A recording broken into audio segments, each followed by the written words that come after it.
ese koko birakwiye cyane bikwiye. Umwarimu yagize gutya ahereza abana assignment cyangwa se umukoro, arababwira ati muze kuza mutubwire inkuru ifite ikintu isobanura. Hanyuma akana gato yakitwa Johnny kazamura akaboko karavuga kati ababyeyi banjye rimwe bigeze kumbwira inkuru kandi ifite ikisobanuro. Umwarimu arangije aramubwira ati ngaho yitubwira iyo nkuru, amuhatiriza kuyivuga. Hanyuma Johnny nibwo yatangiye ababwira iyo nkuru, ari nayo namwe ngiye kubabwira muyumve. Ngo hari akanyoni kari karimo kaguruka kerekeza mu majyepfo ariko mu bukonje muri winter, cyagiye cy'urubura rwinshi cyane.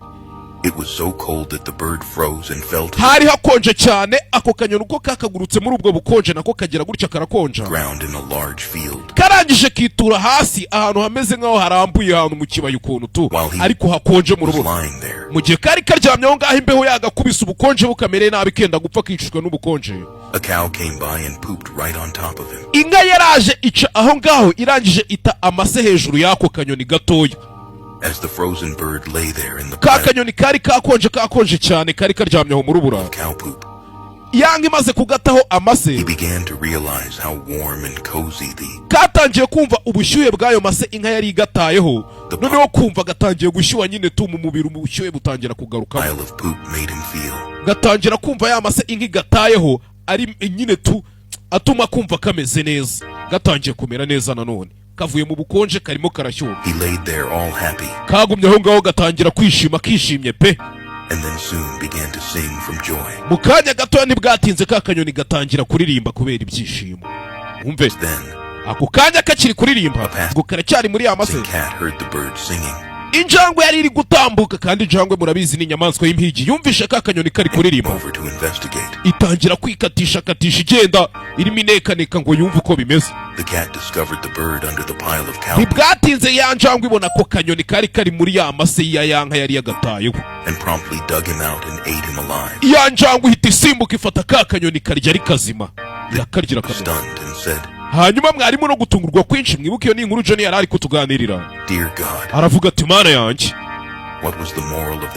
none si iyo nkuru isobanuye iki Johnny we? Hanyuma Johnny mutoya aravuga ati mva amagambo, ntabwo ari buri muntu wese uguhemukira ngo ni umwanzi wawe pe. Buri muntu ukujugunya mu bibazo akenshi ntagaruka aba ari umwanzi wawe. Wumve, kandi nta nubwo ari buri muntu ukuvana mu bibazo uwo ari we wese ngo ni inshuti yawe. Kuko nk'iriya nka yataye amase kuri kariya kanyoni atari uko ikanze, kandi injangwe yagataburuyemo atari uko nayo igakunze nuko yashaka kukarya. Ikirenze ibyo kandi noneho cyagiye uba uri mu bintu byagucanze, ubona uri mu mwanda uhambaye, ibintu byakubanye byinshi mu buzima ubona byanze, icyiza ujya ufunga umunwa wicecekere, kuko kariya kanyoni katamara kumva gatangiye kumera neza ngo gasakuze, ya njangwe ntiba yarakabonye ngo ikavanemo ikarye. Jye banyita Gaheza, banyita Simba, n'izindi nkuru zose mukomeze mumfollowinga kuri TikTok, Instagram, genda mbata mu tuntu nk'utu ngutu, more of the stories, motivational quotes.